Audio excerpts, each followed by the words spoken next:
فرمایا بے شک دنیا میں سب سے پہلا گھر جو لوگوں کو عبادت کو لیے مقرر کیا گیا اللہ جل مجدہ کی کہ وہ عبادت کریں، وہ مکہ شریف میں برکت والا گھر ہے، وہ ہدی للعالمین، اور سارے جہان کا رہنما ہے، ہدایت دینے والا ہے۔ یہاں خانہ کعبے کا قبلے کا جو ہے وہ بیان ہو رہا ہے کہ ساری دنیا میں سب سے پہلا گھر جو یہاں اس دنیا میں تھا وہ قبلہ یعنی کعبہ معظمہ تھا۔ حضرت آدم علیہ السلام کے ساتھ یہ آسمانوں سے بنا بنایا تشریف لایا تھا، اور سیدنا نوح علیہ السلام کے دور تک یہ رہا۔ جب طوفان نوح آیا تو اس کو اٹھا لیا گیا اور اسی کعبے کے بالکل اوپر، بیت المعمور اس کو کہتے ہیں، بالکل اوپر جا کے رکھ دیا گیا۔ اب وہاں آسمان کے فرشتے طواف کرتے ہیں، یہاں مومن طواف کرتے ہیں۔ تو فرمایا اس میں فیہ آیات بینات، اس میں بہت ساری روشن نشانیاں، گھر اللہ کا ہے اور اس میں بہت ساری روشن نشانیاں ہیں، واضح دلائل ہیں۔ اس میں کیا ہیں دلائل؟ مقام ابراہیم، اس میں مقام ابراہیم ہے۔ مقام ابراہیم کیا ہے؟ آپ غور کریں کہ رب کریم کو اپنے بندوں سے کتنا پیار ہے، اور بندوں سے جو چیزیں منسوب ہیں ان سے کتنا پیار ہے۔ آج کل لوگ سمجھتے ہیں کہ کوئی بھی چیز ایسی جو انبیاء کی طرف منسوب ہے یا اولیاء کی طرف منسوب ہے اس کو مٹا دو، وہاں سے شرک شروع ہوتا ہے، معاذ اللہ استغفر اللہ، شرک شروع ہوتا ہے۔ تو رب کریم یہ کعبے میں چیزیں نہ رکھنے دیتا جو غیر اللہ کی طرف منسوب ہیں، اس کے بندوں کی طرف منسوب ہیں۔ فرمایا اس میں روشن نشانیاں، اور روشن نشانیوں میں سے کیا ہے؟ مقام ابراہیم ہے۔ مقام ابراہیم کیا ہے؟ وہ پتھر ہے۔ جب خانہ کعبہ حضرت ابراہیم علیہ السلام کو حکم ہوا بناؤ تو بنانے لگے، تو جب دیواریں تھوڑی اونچی ہوئیں، دونوں باپ بیٹا بنا رہے تھے، سیدنا ابراہیم خلیل اللہ، سیدنا اسماعیل ذبیح اللہ علیہما الصلاۃ والتسلیم، تو تھوڑی دیواریں اونچی ہوئیں، تو آج کی طرح نہ کرینے تھیں، نہ مشینیں تھیں، نہ کوئی اور طریقہ تھا۔ تو جب اونچی ہوئی تو اب کیا کیا جائے؟ تو آواز آئی عاطف غیب سے کہ جبل ابو قبیس میں آپ لوگوں کی ایک امانت ہے، وہ لے آؤ۔ تو گئے تو وہ پتھر بول کے بتانے لگا کہ میں ادھر پڑا ہوا ہوں۔ سیدنا اسماعیل علیہ السلام نے اٹھایا، لا کے یہاں رکھا۔ اب وہ پتھر ذرا غور کیجئے، جس کو آج مقام ابراہیم ابھی تک وہاں موجود ہے، لوگ اس کی زیارت کرتے ہیں۔ اس نے وفا کی حضرت ابراہیم خلیل اللہ سے کہ اپنے اوپر حضرت ابراہیم خلیل اللہ کے قدم جو ہیں وہ ثبت کر لیے، نشانی کے طور پہ رکھے۔ پتھر تو ان لوگوں کے، اللہ کے بندوں کے یادیں قائم رکھتا ہے، لیکن افسوس کہ ہم بھول جاتے ہیں۔ انسان ہو کے جن کو سب سے زیادہ یاد رکھنا چاہیے رب کی مہربانیوں کو، وہ بھول جاتے ہیں۔ تو پتھر کے اوپر چڑھ کے کعبے کو تعمیر کرتے تھے۔ تو اب دیکھیے پتھر کو دھکا نہیں لگانا پڑتا تھا کہ آگے جانا ہے تو آگے کریں، پیچھے جانا ہے تو پیچھے کریں۔ یوں قبلہ کعبہ کی دیوار جو اوپر ہو رہی ہے تو خود بخود اوپر ہوتا جا رہا ہے، اور جب اترنا ہے تو پھر چھلانگ نہیں لگانی پڑنی یا کہنا نہیں پڑتا۔ حضرت ابراہیم کے دل میں خیال آتا ہے میں نے نیچے ہونا ہے تو بالکل نیچے ہو جاتا ہے، جب دل میں خیال آتا ہے کہ اوپر ہونا ہے تو وہ اوپر ہو جاتا ہے، جب دل میں خیال آتا ہے کہ آگے بڑھنا ہے تو وہ آگے بڑھ جاتا ہے، جب دل میں خیال آتا ہے کہ پیچھے ہونا ہے تو وہ پیچھے ہو جاتا ہے۔ اس پتھر کے اوپر پتھر رکھنے کی ضرورت نہیں تھی کہ اب دیوار اونچی ہو گئی ہے، یہ نیچا ہے تو اوپر اور پتھر رکھو، پھر اور پتھر رکھو، نہ، وہ خود ہی اوپر ہوتا تھا، خود ہی نیچے ہوتا تھا، خود ہی دائیں ہوتا تھا، خود ہی بائیں ہوتا تھا۔ پتھر جس کے اوپر حضرت ابراہیم کے قدم لگے، اس کو اتنا شعور مل گیا، اس کو اتنا علم مل گیا کہ وہ حضرت ابراہیم خلیل اللہ علیہ الصلاۃ والتسلیم کے دل کی حالت کو جانتا ہے۔ جو دل میں خیال آتا ہے وہ جان جاتا ہے کہ ابھی ان کو نیچے اترنا ہے، اوپر جانا ہے، آگے جانا ہے، پیچھے جانا ہے۔ پھر رب کریم نے بھی اس کے ساتھ، چونکہ اس نے رب کے نبی کے غلامی کی تھی اور اپنے سینے پہ ان کے قدموں کا نشان رکھا تھا، تو رب کریم نے بھی اس کو وہ فضیلت دی کہ وہاں اس کو یعنی رکھا گیا۔ لیکن جب بت پرست آ گئے جن کو پتہ نہیں تھا کہ جو انبیاء کی طرف منسوب ہیں وہ پتھر کیا ہوتے ہیں اور جو بتوں کی طرف منسوب ہیں وہ پتھر کیا ہوتے ہیں، وہ فرق نہیں کر پائے۔ وہ انہوں نے بتوں کو تو عزت دے دی، اندر رکھ دیے، باہر رکھ دیے، لیکن ابراہیم علیہ السلام کے مقام کا کسی کو پتہ ہی نہیں چلا، وہ عام پتھروں میں پڑا ہوا تھا۔ تو جب مکہ فتح ہوا، جب طواف کر رہے تھے تو سیدنا فاروق اعظم عمر بن الخطاب رضی اللہ تعالیٰ نے عرض کی، یا رسول اللہ، وہ جو جس کے اوپر کھڑے ہو کے حضرت ابراہیم خلیل اللہ نے کعبہ تعمیر کیا تھا، اس ہمیں چاہیے کہ اس کی عزت کریں، وہاں نماز پڑھیں۔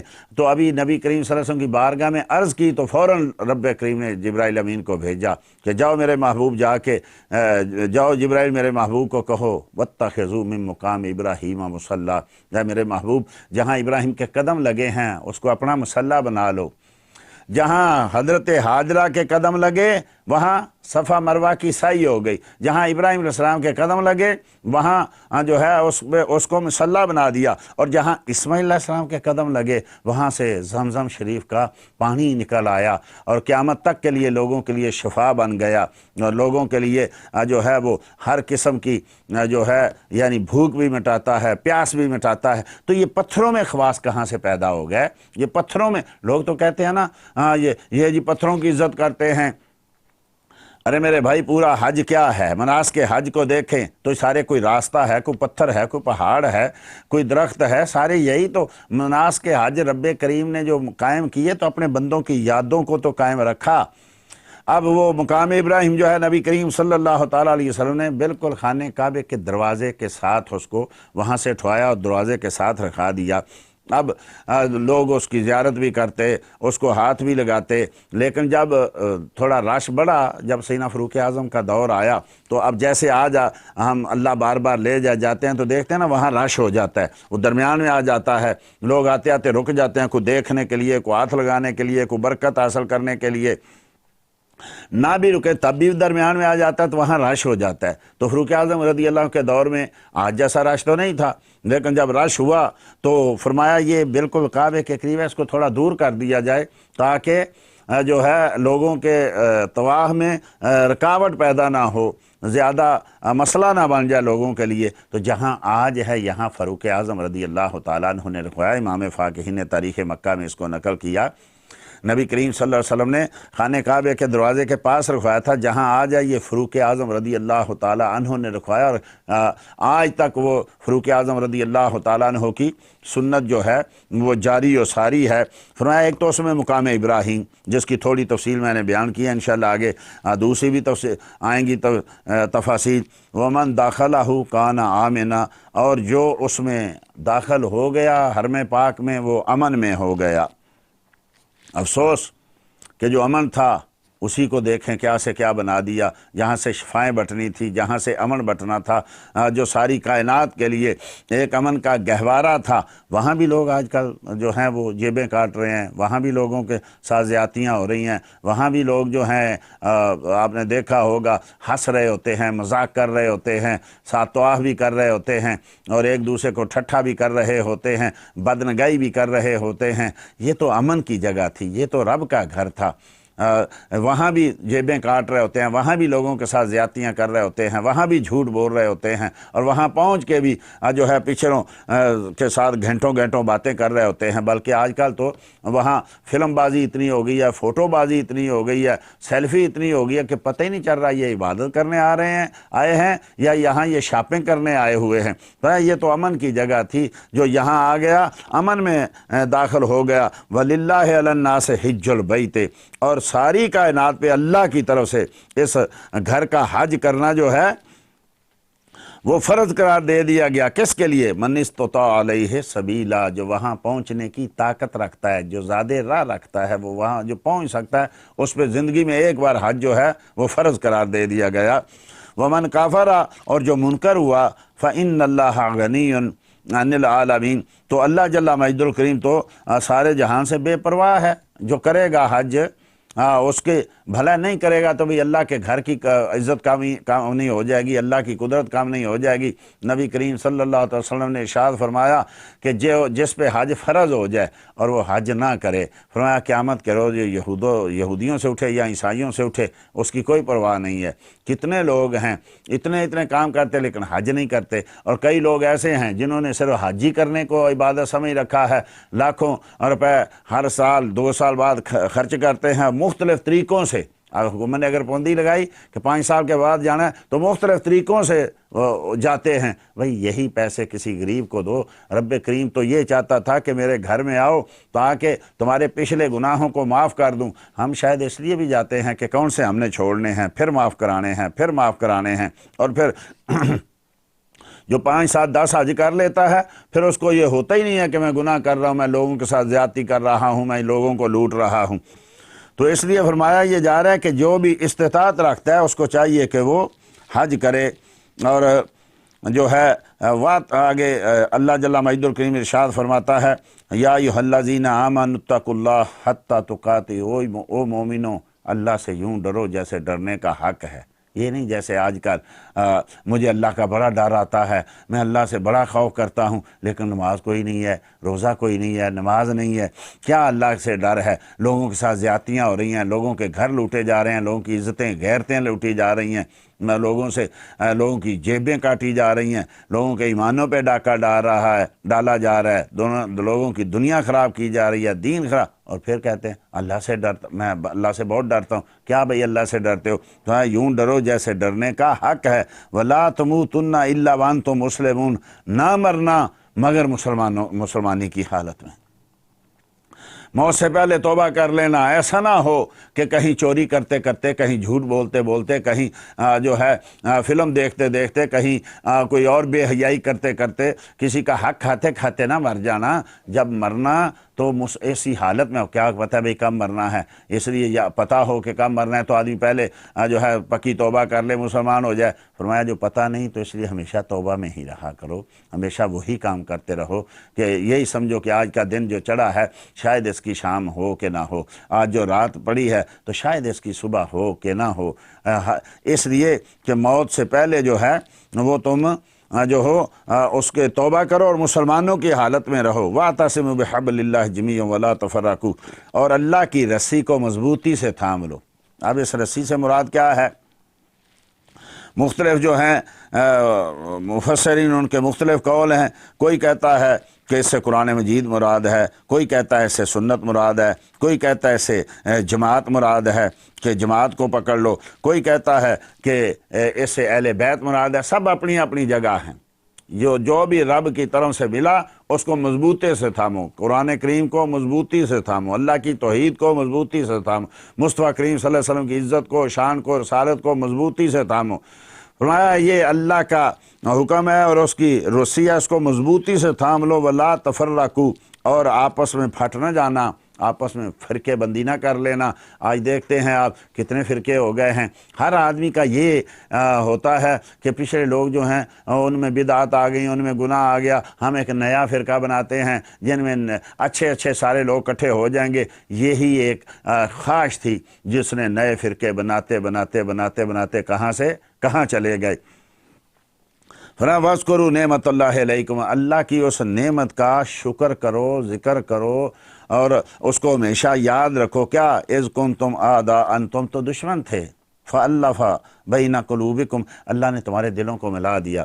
کبھی وہ تاریخ پڑھیں جو نبی کریم صلی اللہ تعالی وسلم کی آمد سے پہلے تھی، کیسے جنگ و جدل ہوتا تھا، کیسے لوگوں کے ساتھ زیادتیاں ہوتی تھی، کیسے انسان بکتے تھے، کیسے باپ بیٹے کو، بیٹا باپ کو، کیسے اولاد والدین کو بیچتی تھی، کیسے جو ہیں اولاد جو ہے والدین کی بےزتی کرتی اور گھروں سے نکالتی تھی۔ لیکن کیا ہوا جب مصطفیٰ کریم صلی اللہ علیہ وسلم آئے تو تمہارے دلوں کو ملا دیا۔ اس وقت حضرت صدیوں سے لڑ رہے تھے، بھائی بنا دیا۔ وہ جو ایک دوسرے کے دشمن تھے نبی کریم کی بارگاہ میں آئے تو سگے بھائیوں سے بھی زیادہ ایک دوسرے کے عزیز ہو گئے۔ لیکن آج یعنی اللہ نے کرم کیا، فَأَصْبَحْتُمْ بِنِعْمَتِهِ إِخْوَانًا، تم بھائی ہو گئے۔ لیکن افسوس کہ آج قرآن پڑھنے والی قوم، آج حدیث پڑھنے والی قوم، آج دین کا نام لینے والی قوم جو ہے، جو بھائی ہیں وہ بھی بھائی نہیں رہے۔ بھائی کو کھا رہا ہے، بھائی کو لوٹ رہا ہے، بھائی کے حق پہ قبضہ کر رہا ہے، اور ایک دوسرے کے ساتھ قتل و غارت ہو رہی ہے، جو لوٹ مار ہو رہی ہے۔ تم کو تو کفر سے اسلام میں لا کے بھائی بنایا تھا، تم اسلام میں رہتے ہوئے بھائی چارہ تمہارے اوپر نہیں ہے، تمہارے اندر نہیں ہے۔ کتنی عجیب بات ہے کہ صلح کرانی ہو نا، صلح تو سفارشیں کروائی جاتی ہیں، بھائی سے بھائی لڑ پڑے تو سفارشیں کرائی جاتی ہیں، بڑے لوگوں کو بلایا جاتا ہے تو لوگ کہتے ہیں نہیں جی میں اس کو معاف نہیں کروں گا۔ بھائی کو کہہ رہا ہے میں اس کو کبھی معاف، بھائی بہن کے لیے کہہ رہا ہے میں کبھی معاف نہیں کروں گا۔ لڑتے ہوئے 2 منٹ لگائے اور صلح کرتے کرتے 10 سال لگا دیے۔ مصطفیٰ کریم تو محبتیں بانٹنے آئے تھے، بھائی چارہ بانٹنے آئے تھے، اخوت بانٹنے آئے تھے، کہاں کس کس کو بھائی بھائی بنا دیا جب مدینہ میں پہنچے تو، لیکن یہاں آج بھائی کو بھائی کاٹ رہا ہے، بھائی کا بھائی حصہ کھا رہا ہے۔ تو یار رب کا شکر ادا کرو، تم کو بھائی بھائی بنا دیا تھا۔ وَكُنْتُمْ عَلَى شَفَا حُفْرَةٍ مِّنَ النَّارِ، تم تو جہنم کے کنارے پہ تھے، تم جہنم کے کنارے پہ کھڑے ہوئے تھے۔ فَأَنْقَذَكُم مِّنْهَا، تو تمہیں اس سے بچا دیا۔ یہ رب کا کرم نہیں ہے؟ شرک، کفر، لڑائی جھگڑے، پتہ نہیں کیا سے کیا تھا، اور کسی کو پتہ ہی نہیں تھا معاشرہ کیا ہوتا ہے، شراب، زنا، چوری، ڈاکے، لیکن فرمایا رب کریم نے تم بالکل جہنم کے کنارے تھے۔ مصطفیٰ کریم صلی اللہ تعالیٰ علیہ وسلم نے ارشاد ہے، میری مثال و شخص کی ہے جو آگ جلاتا ہے اور اس میں پتنگے جو ہیں، پروانے جو ہیں وہ گرتے ہیں جلنے کے لیے، فرمایا وہ پکڑتا ہے، فرمایا تم جہنم میں گر رہے تھے، میں تم کو پکڑ پکڑ کے باہر نکال رہا ہوں۔ کسی کا بازو ہاتھ میں آتا ہے، کسی کا کپڑا ہاتھ میں آتا ہے، کسی کا گریبان ہاتھ میں آتا ہے، فرمایا تم کو جہنم سے نکال رہا ہوں۔ فرمایا رب کریم نے تم تو جہنم کے گڑھے پہ تھے، میں نے قرآن بھیجا، میں نے مصطفیٰ بھیجا، میں نے دین بھیجا، تم کو وہاں سے نکالا۔ کذالک یبین اللہ لکم آیاتہ، ایسے ہی تو اللہ تمہیں اپنی نشانیاں جو ہے کھول کھول کے بیان کرتا ہے۔ کیوں؟ لعلکم تہتدون، تاکہ تم کہیں ہدایت پا جاؤ، قرآن کو سمجھنے لگو، قرآن کے پاس بیٹھنے لگو، قرآن کو اپنا دوست بنا لو، قرآن سے راہ ہدایت سیکھو۔ وَلْتَكُن مِّنكُمْ أُمَّةٌ يَدْعُونَ إِلَى الْخَيْرِ، تم میں سے ایک گروہ ایسا ہونا چاہیے جو ہمیشہ نیکی کی، بھلائی کی دعوت دیتا رہے۔ افسوس کہ آج یہ کام آہستہ آہستہ بند ہو گیا، بلکہ اگر کوئی کسی کو کہہ دے بھائی نماز پڑھو، بھائی جھوٹ نہ بولو، بھائی لوگوں کا حق ادا کرو، لوگ کہتے ہیں بیٹھ تو بڑا آ گیا سمجھانے والا۔ فرمایا یہ تو حکم ہے بھائی، یہ حکم ہے۔ تم میں سے ایک گروہ ایسا ہو، تم میں سے ایک جماعت ایسی ہو جو لوگوں کو ہمیشہ نیکی کی طرف بلائے، یامرون بالمعروف، اور لوگوں کو نیکی کا حکم کرے۔ وَلْتَكُن مِّنكُمْ أُمَّةٌ يَدْعُونَ إِلَى الْخَيْرِ، اچھائی کی طرف بلائے اور نیکی کا حکم کرے، وَيَنْهَوْنَ عَنِ الْمُنكَرِ، اور برائی سے منع کریں۔ نبی کریم صلی اللہ تعالی وسلم حدیث میں ہے، تشریف فرما تھے ٹیک لگا کے، تو آپ نے فرمایا کہ پہلا جو نقص، اول نقص فی بنی اسرائیل، جو پہلا نقص پیدا ہونا بنی اسرائیل میں، وہ یہ تھا کہ ان کے بڑے لوگ جب گناہ کرتے تو لوگ ان کو کچھ روکنے والے تھے۔ فرمایا علماء ان کو روکتے تھے، پھر علماء اتنے کمزور ہو گئے، پہلے ہاتھ سے روکتے تھے، پھر زبان سے روکتے تھے، پھر صرف ممبروں تک رہ گئے، پہلے گلیوں بازاروں میں روکتے، پھر ممبروں تک رہ گئے، لوگوں یہ نہ کرو، یہ کرو، یہ نہ کرو، یہ نہ کرو۔ پھر اور کمزور ہوئے، لوگوں کو نیکی کا حکم دینے والے، برائی سے روکنے والے اور کمزور ہوئے۔ پھر وہ دیکھ کے گزر جاتے تھے کیا ہو رہا ہے، کوئی منع نہیں کہا، کیا ہم پہ وہی حال نہیں ہے کہ ہم برائی کو دیکھ کے گزر جاتے ہیں، کہتے ہیں اس کو چھیڑ کے، گندگی کو چھیڑ کے اپنے کپڑے یار ناپاک کرانے ہیں، چلو جو کرے گا وہ سو بھگتے گا، اپنی اپنی قبر میں جانا ہے، ہم نظر بند کر کے چل نہیں دیتے۔ اور اسی طریقے سے جو ہے کیا ایسا نہیں ہوتا کہ پھر فرمایا اس میں بعد ایک اور، پھر اس سے بعد بھی اور کمزوری ہوئی، اور اس کمزوری میں کیا ہوا کہ وہ لوگ جو پہلے نظر انداز کر کے گزرتے تھے، فرمایا ان کے ساتھ شامل ہو گئے، وہ بے حیائی میں سارے شامل۔ آج اللہ معاف کرے، آج ایک ڈگر پہ سمجھانے والے بھی وہی کھڑے ہیں اور سمجھنے والے بھی وہی کھڑے ہیں۔ آج اللہ معاف کرے، علماء کو دیکھ لیں، پیروں کو دیکھ لیں، لوگوں کو دیکھ لیں، آج کون کس کو ٹی وی سے منع کرے گا، کون کس کو گیموں سے منع کرے گا، کون کس کو بے حیائی سے منع کرے گا، سب ایک جیسے۔ کون کہے گا کسی کی بیٹی کو بھی پردہ کروایا کر، کیونکہ کسی کی بیٹی پردہ کاری نہیں رہی تو کون کہے گا۔ تو پھر ان میں یہ نقص آیا کہ وہ سمجھانے والے شامل ہو گئے۔ یہاں جب مصطفیٰ کریم پہنچے نا تو آپ نے ٹیک اور تاری، آپ نے مبارک ہاتھ بلند کیا، خبردار تمہیں نیکی کا حکم کرنا پڑے گا، تمہیں برائی کو سختی سے روکنا پڑے گا، اور اگر تم نے یہ نہ کیا تو تم پہ یوں ہی لعنت کر دی جائے گی جیسے حضرت داؤد اور حضرت عیسیٰ علیہما الصلاۃ والسلام کی زبان پہ بنی اسرائیل پہ لعنت کی گئی تھی۔ تم پہ بھی ایسی لعنت، تم بھی ایسے ہی ذلیل و خوار ہو جاؤ گے۔ آج دیکھ لیں ہمارا حشر کیا ہے۔ بے حیائی پھیلانے کے ہزاروں مواقع ہیں اور نیکی کے دروازے بند کیے جا رہے ہیں۔ نیکی کہنے والے کو لوگ اتنا ذلیل کرتے ہیں، کوئی بات کر کے جائے کہاں۔ لوگ کہتے ہیں نہیں جی دنیا ہے، ہم نے اپنی مرضی سے گزارنی ہے، ہم کسی سے کیوں پوچھیں؟ بھائی تو ہر بات لوگوں سے، میڈیکل کی ڈاکٹر سے پوچھتا ہے، مکان بنانا ہو تو انجینئر سے پوچھتا ہے، گاڑی لینی ہو تو کسی مکینک سے پوچھتا ہے، لیکن جب تو دین کی بات آتی ہے تو کہتا ہے میں خود ہی سب کچھ کر لوں گا۔ حالانکہ وہاں تو کچھ جانتا ہے، یہاں تو کچھ جانتا بھی نہیں ہے۔ مذاق بنا دیا انہوں نے دین کا۔ تو فرمایا کہ ایسے لوگ ہونے چاہیے جو لوگوں کو سمجھاتے رہیں اچھائی کیا ہے، برائی کیا ہے، اپنی ڈیوٹی سر انجام دیتے رہیں۔ وَأُولَٰئِکَ هُمُ الْمُفْلِحُونَ، وہی فلاح پانے والے ہیں، وہی کامیاب لوگ ہیں، وہی بخشے جائیں گے جو لوگ برائی سے منع کرتے ہیں اور نیکی کا حکم کرتے ہیں۔ فرمایا قیامت کے روز کیا ہوگا؟ یہ جو لوگ دین کا مذاق اڑاتے ہیں، قیامت کے روز یوم تبیض وجوہ وتسود وجوہ، کچھ اس دن جو ہے کچھ چہرے تو بڑے صاف ستھرے ہوں گے، ان سے روشنی نکل رہی ہوگی، ان سے نور نکل رہا ہوگا، تسود وجوہ، کچھ چہرے اس وقت سیاہ ہو جائیں گے۔ فَأَمَّا الَّذِينَ اسْوَدَّتْ وُجُوهُهُمْ، جن کے چہرے سیاہ ہوں گے نا، ان سے کہا جائے گا اَکَفَرْتُمْ بَعْدَ ایمانکم، تم وہی نہیں ہو ایمان لانے کے بعد کفر کرتے تھے، ایمان لانے کے بعد بے ایمان ہو گئے تھے، ایمان لا کے نمازیں نہیں پڑھتے تھے، روزے نہیں رکھتے تھے، نماز نہیں پڑھتے تھے، لوگوں کے حقوق ادا نہیں کرتے تھے، تم نے صرف کلمہ پڑھ کے تو سب کچھ چھوڑ دیا، ایمان لا کے واپس تم لوٹ گئے۔ فَأَمَّا الَّذِينَ اسْوَدَّتْ وُجُوهُهُمْ، ان سے کہا جائے گا کالے چہرے والوں سے تم ایمان لانے کے بعد کافر ہو گئے، فَذُوقُوا الْعَذَابَ بِمَا كُنتُمْ تَكْفُرُونَ، اب چکھو مزہ اس عذاب کا۔ یہاں جو گرمی کی دھوپ میں نہیں نا کھڑا ہو سکتا، اس کو پتہ چلے گا جہنم کیا ہے اور قیامت کا دن کیا ہے۔ یہاں جو تھوڑی سی کانٹا چبھ جائے تو جس کی چیخیں نکل رہی ہوتی ہیں، جو کسی سے ٹیکہ لگواتے ہوئے ڈاکٹر سے رو رہا ہوتا ہے، اس کو فرمایا پتہ چلے گا تمہیں کہ یہ کتنے سخت دن ہیں۔ وَأَمَّا الَّذِينَ ابْيَضَّتْ وُجُوهُهُمْ، اور وہ لوگ جن کے چہرے چمک رہے ہوں گے، جن کے چہروں سے نور نکل رہا ہوگا، فَفِي رَحْمَةِ اللَّهِ، وہ اللہ کی رحمت میں ہوں گے، ہم فیہا خالدون، اور اس میں ہمیشہ کے لیے رہیں گے۔ سیدنا عبداللہ بن عباس سے بھی روایت ہے رضی اللہ تعالیٰ، اور حضرت حذیفہ بن یمان سے بھی رضی اللہ، اسی آیت کریمہ کے تحت کہ جب ان سے پوچھا گیا کہ یہ کون لوگ ہیں جن کے چہرے سیاہ ہوں گے، کون لوگ ہیں قیامت کرو جن کے چہروں سے نور نکل رہا ہوگا، خوبصورت اور سفید چہرے ہوں گے، تو فرمایا کہ جن کے چہرے چمک رہے ہوں گے، ہم اہل سنہ، وہ جو ہیں وہ اہل سنہ ہوں گے، وہ اہل سنت و جماعت کے چہرے۔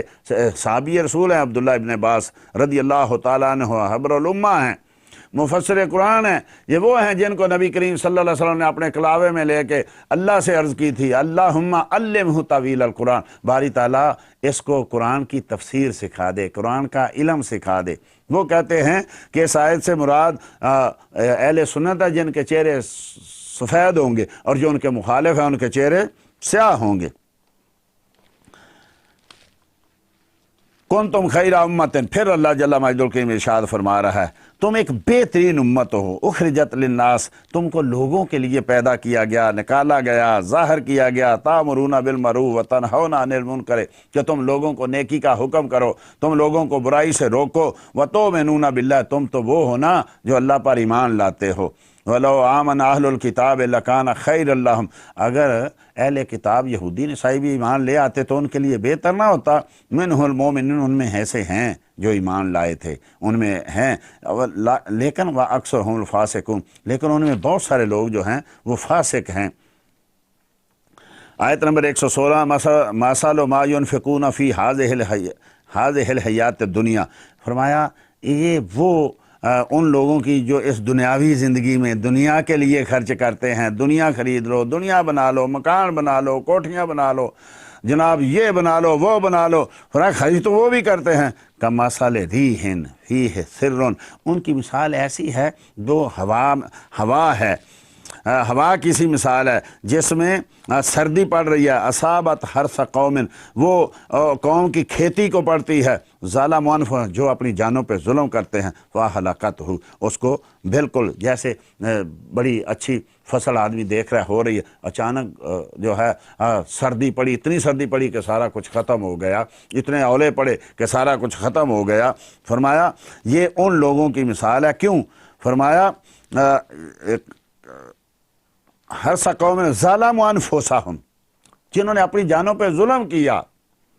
اگرچہ وہ سمجھ رہے ہیں صدقہ کر رہے ہیں، ہم نے تو بڑا کچھ کیا ہے، لیکن اللہ کے لیے کیا ہوتا تو ان کو کوئی فائدہ ہوتا۔ وما ظلمهم اللہ ولکن انفسہم، اللہ کسی پہ ظلم نہیں کرتا، اللہ ان چیزوں سے پاک ہے، لیکن یہ لوگ جو ہیں یہ خود ہی اپنی جانوں پہ ظلم کرتے ہیں، خود ہی جو ہیں اپنے آپ کو جو ہیں وہ یعنی تباہی کے گڑھے میں پھینکتے ہیں، وگرنہ اللہ جل مجدہ الکریم نے تو ساری چیزیں بیان کر دی، انبیاء بھیجے، اولیاء بھیجے، نیک لوگ بھیجے، قرآن بھیجا، کتابیں بھیجی تاکہ یہ توبہ کریں اور اللہ کی بارگاہ میں پاک اور صاف ہو کے پیش ہوں۔